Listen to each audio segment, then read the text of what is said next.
One में जाए के तप में निकियो मुश्किल से ढीर मुश्किल से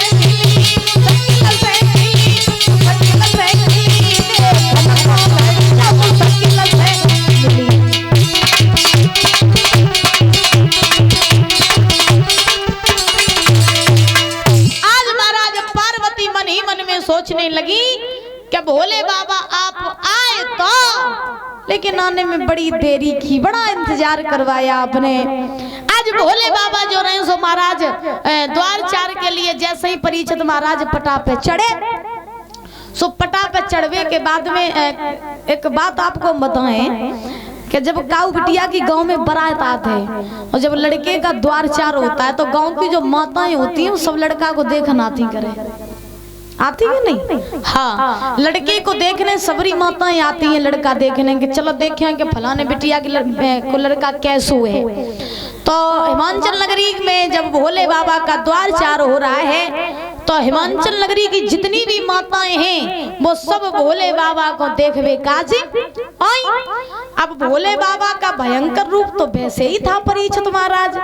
तो भोले बाबा जैसे पटा पे चढ़े सो गांव की जितनी माताएं रहे सो भोले बाबा की दशा देखी सो सब मैना के पास में लगी जाएगी, बोली मैया तेरी बिटिया तो नादान आती और नादानी में आए कि बने भोले बाबा को अपनों पर चुन लो, लेकिन तेरी का दोनों फूटी आती तो नहीं दिखाई दो कि भोले बाबा पार्वती के लायक हैं कि नहीं है। जब तो 100 साल के डोकर लगते, जब तो जल लगत के बस 2-3 महीना को खेल है बाकी बाद में खत्म है। और कहाँ तेरी लड़की फूल सी खिलने वाली और कहाँ जे भोले बाबा बूढ़े से, ऐसे भोले बाबा के संग में तुम शादी करे हो पार्वती की? मैया पार्वती की जिंदगी फिर कौन काटेगा? सो मैया मैना जो रहे सो बेउ दौड़ के पार्वती के पास में पहुंची और जो पार्वती के पास में पहुंची जवाब दिया लली अब एऊ कुछ ना बिगड़ो, दूल्हा तेरे लायक नहीं है, अब एऊ तू बारात को लौटा दे, मना कर दे, मेरी बात मान, भोले बाबा के संग में शादी न करो। और मैं ना का बोली पार्वती से कि तुम बात मान लियो पार्वती और भोला संग ब्याह रचाओ मती, भोला संग ब्याह रचाओ मती।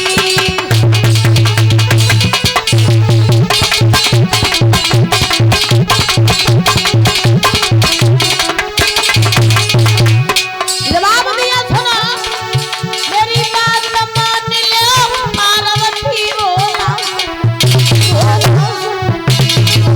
संग ब्याह रचाओ मती, भोला संग ब्याह रचाओ मती।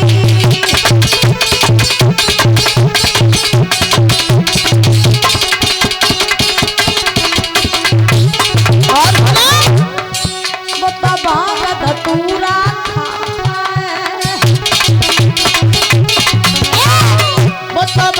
धतूरा खाता है तुम घुटत मरी लली भोला संग प्यार रचाओ मती, भोला संग प्यार रचाओ मती।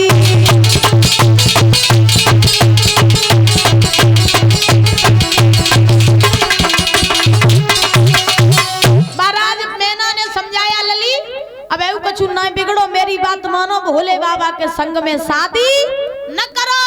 पार्वती ने जवाब दिया मैया जी कछु हो जाए शादी करें तो भोले बाबा के संग में करें। आज पार्वती ने जब इतने वचन कहे उसी समय भोले बाबा का द्वारचार हुआ। द्वारचार होने के बाद में महाराज भोजन की बारी आई। परीक्षित महाराज जब भोजन की बारी आई तो हिमांचल के मन में अभिमान हो गया। हिमांचल सोचने लगे कि मैंने भोजन तो इतना बनवा लिया लेकिन भोले बाबा बराए तो बहुत थोड़ी लेके आए। तो यहीं पर कहा जाता है कि तन की जाने मन की, तन की जाने मन की जाने, जाने चित्त की चोरी, पाप प्रभु से ना छुपी जगत, हाथ जगत की चोरी।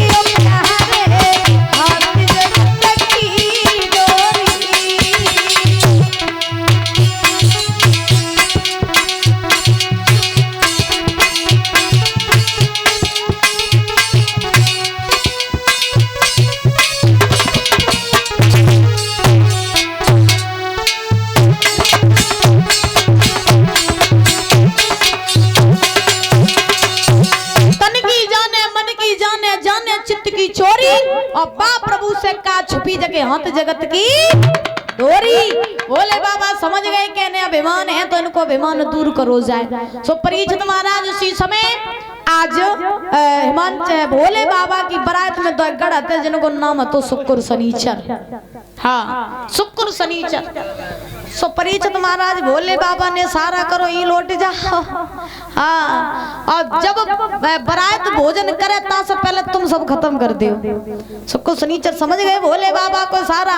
हिमांचल ने कही सभी लोग बैठ जाओ पंक्ति लगा करके। सो शुक्र शनिचर पहले लौट के करने लगे। पहले मेरी सुनो क्या हुआ? बोले भोजन हमें कराओ। अब हिमांचल बोले तुम्हें कराए दिए पहले सब बारात बैठ जाए तुम बैठ जाइयो भोजन कर लियो। सबको शनिचर बोले न पहले मुझे भोजन कराओ तो के बाद बारात भोजन करिए। सो परीक्षित महाराज हिमांचल ने कही नहीं मान रहे हो तो फिर बैठ जाओ पंक्ति लगाए के। सो सबको शनिचर परीक्षित महाराज दोनों बैठ गए पंक्ति लगाए के। और जैसे ही दोनों बैठे तो उनके सामने सेवकों ने पत्तल डाली। अब जब पत्तल डाली तो सेवक जो रहे भीतर से महाराज भोजन लेवे काजेंगे। लौट के जब आए देखा क्या कि पत्तल ही नहीं। सेवक बोले पत्तल का? बोले खाए गए। सेवक बोले खाने वाली चीज थी क्या? अब सबको शनिचर बोले हम क्या जाने ऐसो आइटम मेरे कैलाश पर्वत पे मिलता ही नहीं सो हम खाए गए। हाँ अब महाराज सबको शनिचर ने वो पत्तल खा ली। खाने के बाद में अब इधर सेवकों ने दोबारा पत्तल डाली और डालने के बाद में आज भोजन रखा। जैसे ही भोजन रखा सबको शनिचर ने इतना भोजन किया कि महाराज जितना भी भोजन था वो सब खा गए लेकिन सबको शनिचर की भूख नहीं मिटी। हिमांचल समझ गए कि मुझे अभिमान हो गया था तो भोले बाबा ने मेरा अभिमान दूर कर दिया। आज हिमांचल पहुंचे भोले बाबा से क्षमा याचना की। जवाब दिया प्रभु मुझे क्षमा कर दो मुझसे बहुत बड़ी भूल हो गई मैंने आपको पहचान नहीं पाया। उसी समय आज महाराज भोले बाबा ने शुक्र शनिचर को खाने के लिए 2 तुलसी के पत्ते दिए और तुलसी के पत्ते देने के बाद में शुक्र शनिचर ने अपनी भूख मिटाई। और भूख मिटाने के बाद में आज सारी बारात ने बड़े आनंद से भोजन किया। पार्वती की बरमाला पड़ी भोले बाबा के साथ में। पढ़ने के बाद में इधर सवेरा हुआ 7 भामरें पड़ी पार्वती की भोले बाबा के साथ। हिमांचल ने और मैया मैना ने आज कन्यादान किया अपनी पत्नी महाराज पुत्री का। और करने के बाद में बड़े ही आनंद से विवाह संपन्न हुआ। भोले बाबा ने पार्वती को साथ लिया। साथ लेकर के कैलाश पर्वत पर आए। जब कैलाश पर्वत पर आए यज्ञपति महाराज उसी समय धीरे धीरे समय व्यतीत हुआ। पार्वती ने गर्भ धारण किया। एक पुत्र ने जन्म लिया जिनका नाम पड़ा कार्तिकेय। और उन्हीं कार्तिकेय के द्वारा तारक राक्षस का वध हुआ। जब तारक राक्षस महाराज उस